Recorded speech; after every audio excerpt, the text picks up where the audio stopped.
ಸ್ನೇಹಿತರೆ, ಇತ್ತೀಚೆಗೆ ಈಗ ಪಾಕಿಸ್ತಾನ ಮತ್ತು ಇಂಡಿಯಾದಿಗೇನು ಕಾನ್ಫ್ಲಿಕ್ಟ್ ನಡೀತಾ ಇದೆ. ಇಲ್ಲಿ ಒಂದು ವಿಚಾರ ಹೇಳ್ತಾರೆ ಎಂದು ಸ್ವಲ್ಪ ಈಗ ಮೋದಿ ಮೇಲೆ ಸ್ವಲ್ಪ ಗರಂ ಆಗಿದ್ದಾರೆ. ಪ್ಲಸ್ ಈಗೆಲ್ಲ ಸಂದರ್ಶನ ಬೋಸ್ಟ್ ಮಾಡ್ತಾಯಿದ್ದಾರೆ ಮೋದಿ ಗ್ರೇಟು ಅಂತ. ಬಟ್ ಲಾಸ್ಟ್ 12 ವರ್ಷಗಳಲ್ಲಿ ನಡೆದಿರೋಂಥ ಆಳ್ವಿಕೆಗಳನ್ನ ನೋಡಿಕೊಂಡ್ರೆ ನನಗೂ ಏನು ಮೋದಿ ಅವ್ರ ಮೇಲೆ ತುಂಬ ಹೋಪ್ಸ್ ಇಲ್ಲ. I lost my hopes and I had a lot of expectations. Actually Modi ಬಗ್ಗೆ ಬಾರಿ ಇತ್ತು. ಅವರೊಬ್ಬರು ಯೋಗಿಗಳು, ಹಿಮಾಲಯನ್ ಯೋಗಿಗಳು ಲೆವೆಂಜ್ಗೆ ಅವರು ಬಿಲ್ಡಪ್ ತೊಗೊಂಡು ಬಂದರು. ಬಟ್ ಏನಂತ ಉಪಯೋಗ ಆಗಲಿಲ್ಲ ಅಂತ ಅನಿಸುತ್ತೆ. ಆದರೆ ಒಂದು ವಿಚಾರ ಇಲ್ಲಿ ಹೇಳೋದು ಏನಂತಂದರೆ, ಭಾರತ ಆ್ಯಕ್ಚುಲಿ ನೀವು ಕರೆಕ್ಟಾಗಿ ಅಬ್ಸರ್ವ್ ಮಾಡಿದ್ರೆ ಇದು ಯೋಗಿಗಳ ದೇಶ. ಈ ದೇಶವನ್ನು ಎಲ್ಲವನ್ನು ಒಂದೊಂದು ಲೆವೆಲ್ಗೆ ಹಾಳಾದಾಗ ಅದನ್ನು ಸರಿ ಮಾಡಿ ಇಟ್ಟೋಗಿರೋದೆಲ್ಲ ಯೋಗಿಗಳೇ.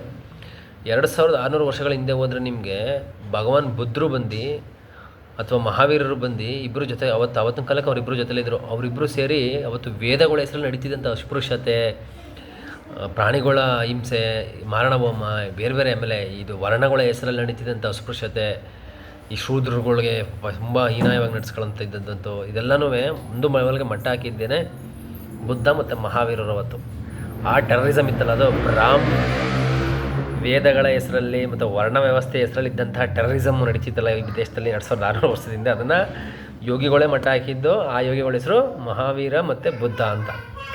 ಅದಾದ ಮೇಲೆ ನೆಕ್ಸ್ಟ್ ಕಾಲಘಟ್ಟಕ್ಕೆ ಬರ್ತಾರೆ ನಮ್ಮ ಬಸವಣ್ಣ ಅವರು ಬರ್ತಾರೆ ನೋಡಿ. ಬಸವಣ್ಣ ಮತ್ತು ನಮ್ಮ ಶರಣರು ಇವರುಗಳು ಬಂದು ಒಂದಷ್ಟು ಮಟ್ಟ ಹಾಕ್ತಾರೆ. ಬಟ್ ಅವ್ರನ್ನ ಕರ್ನಾಟಕಕ್ಕೆ ಸೀಮಿತ ಮಾಡಿಬಿಡ್ತಾರೆ. ಇವರು ಆ್ಯಕ್ಚುಲಿ ಇಡೀ ಭಾರತಕ್ಕೆ ಸೇರಿದಂತಹ ಒಂದು ಮಹಾಪುರುಷರು ಇವರು. ಅವರು ನೋಡಿ ಮೂಢನಂಬಿಕೆ ಮತ್ತು ಅದೇ ಮತ್ತು ವೇದಗಳ ಹೆಸರಲ್ಲಿ ಇನ್ನೊಂದಷ್ಟು ಚಿಗುರಿಕೊಂಡು ನಡೀತಿದ್ದಂಥ ವ್ಯವಸ್ಥೆನ ಮತ್ತವ್ರ ಬುಡ ಮೇಲೆ ಕಿತ್ತಾಕಕ್ಕೆ ಅವ್ರಿಗೆ ಮಾಡಿ ಅವರು ಟೆರರಿಸಮ್ನ ಅವ್ರು ಮತ್ತೆ ಇದು ಮಾಡ್ತಾರೆ. ಅದಾದಮೇಲೆ ನೋಡ್ರಿ, ಅಂಬೇಡ್ಕರ್ ಅನ್ನೋ ಒಬ್ಬರು ಯೋಗಿ ಬರ್ತಾರೆ. ಆ ಯೋಗಿ ಬಂದು ಈ ಅಸ್ಪೃಶ್ಯತೆ, ಸಾಮಾಜಿಕದಲ್ಲಿ ಒಂಥರ ಮೇಲು ಕೀಳೋದನ್ನು ಅವರು ಒಂದು ಲೆವೆಲ್ ಮಟ್ಟ ಹಾಕಬೇಕು ಅಂತ ಸಂವಿಧಾನದ ಮುಖಾಂತರ ಅವ್ರು ಮಟ್ಟ ಹಾಕ್ತಾರೆ. ಈಗ ಅದೇ ರೀತಿ ಪ್ರೆಸೆಂಟಲ್ಲಿ ಈ ಇಸ್ಲಾಂ ಅನ್ನೋ ಟೆರರಿಸಮ್ ಜಾಸ್ತಿ ಆಗಿದೆ. ಈ ಟೆರರಿಸಮ್ ಜಾಸ್ತಿ ಆಗಿದೆ. ಪ್ಲಸ್ ಇದ್ರ ಜೊತೆಗೆ ಈ ರಾಜಕೀಯ ಭ್ರಷ್ಟಾಚಾರ, ಇದು ಒಂದು ಟೆರರಿಸಮೇ. ಭ್ರಷ್ಟಾಚಾರ, ರಾಜಕೀಯ, ಅಧಿಕಾರ, ದುರಾಸೆ, ಪ್ರಕೃತಿ ನಾಶ, ಇವೆಲ್ಲವನ್ನು ಒಂದು ಮಟ್ಟ ಹಾಕಬೇಕು ಅಂದ್ರೆ ಈಗ ನಮ್ಗೆ ಇನ್ನೊಬ್ಬರು ಯೋಗಿ ಬೇಕೇ ಬೇಕು. ಆ ಯೋಗಿ ಬೇರೆ ಯಾರೂ ಅಲ್ಲ, ನಮ್ಮ Yogi Adityanath.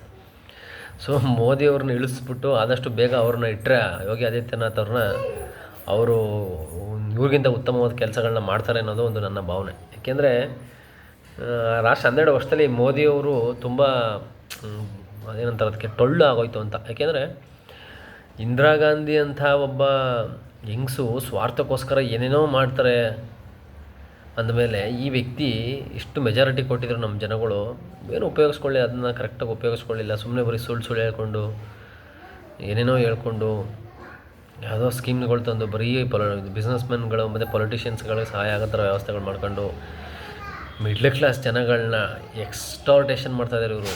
Tax, ಟೆರರಿಸಮ್ಮು, middle class ಇವತ್ತು ಎಲ್ಲೂ ಏನೂ ಮಾಡೋಕ್ಕಾಗ್ತಲ್ಲ ಪಾಪ. ಖರ್ಚು ಮಾಡೋಕ್ಕೆ ಅವ್ನು ಹಿಂದೆ ಮುಂದೆ ನೋಡ್ತಾಯಿದ್ದಾನೆ. ಆ ಪರಿಸ್ಥಿತಿ ಬಂದೋಗಿದೆ ಇವತ್ತು ಮಿಡ್ಲ್ ಕ್ಲಾಸ್ಗೆ. ಪೆಟ್ರೋಲ್ ಪ್ರೈಸ್ ಆಗ್ಬೋದು, ಬೇರೆ ವಸ್ತುಗಳ ಪ್ರೈಸ್ ಆಗ್ಬೋದು. ಅದಕ್ಕೆ ಕೆಲವ್ರು ಬಂದು ಹೇಳ್ತಾರೆ ಇದು ಇಸ್ ಗ್ಲೋಬಲ್ ಅಂತ. ಆಯಿತು, ಗ್ಲೋಬಲ್ ಅಂದರೆ ಈಗ ಡಾಲರ್ ಬಿದ್ದೋಗಿದ್ದು ಗ್ಲೋಬಲ್ಲ. ಅದೇ ಯಾಕೆ 40 ರೂಪಾಯಿ ತರ್ತೀವಿ ಅಂತ ಪ್ರಾಮಿಸ್ ಮಾಡಿದವರು ಆಗಲಿಲ್ಲ ತರೋಕ್ಕೆ. ಹಂಗೆ ಒಳ್ಳೆಯದೆಲ್ಲ ಇವ್ರದ್ದು, ನೆಗೆಟಿವ್ ಎಲ್ಲ ಗ್ಲೋಬಲ್ಲು. ಈ ರೀತಿಯಾದ ಮನಸ್ಥಿತಿಯನ್ನು ಬೆಳೆಸ್ಕೊಂಡು ಮತ್ತೆ ಅದೇ ಮೂಢನಂಬಿಕೆಯ ಭಕ್ತಿ ಅಂಧಭಕ್ತಿ ಜಾಸ್ತಿ ಆಗೋಗಿದೆ ಇವತ್ತು. ಇದು ಹೋಗಬೇಕು. ಇದು ಒಂದು ಉತ್ತಮ ಬೆಳವಣಿಗೆ ಅಲ್ಲ ಯಾವುದೇ ಒಂದು ದೇಶದ ಹಿತದೃಷ್ಟಿಯಿಂದ. ಸದ್ಯಕ್ಕೆ ಭಗವಂತ ಅವನು ಒಳ್ಳೇದು ಮಾಡ್ದ. 400, 420 ಅಂದ್ಕೊಂಡಿರೋರನ್ನ 240 ತಂದು ನಿಲ್ಲಿಸ್ತಾ ಅವ್ರನ್ನ 420 ಪ್ರೂವ್ ಮಾಡ್ದ. ರಾಮನ ಹೆಸರಲ್ಲಿ 420 ಮಾಡೋಕ್ಕೆ ಟ್ರೈ ಮಾಡಿದ್ರು. ಯಾವುದೇ ಹೆಸರುಗಳು ಹೇಳ್ಕೊಂಡು 420 ಮಾಡೋಕ್ಕೆ ಟ್ರೈ ಮಾಡಿದ್ರು. ಬಟ್ ಅವ್ರ ಯೋಗ್ಯತೆಯನ್ನು ತೋರಿಸಿದ್ರು.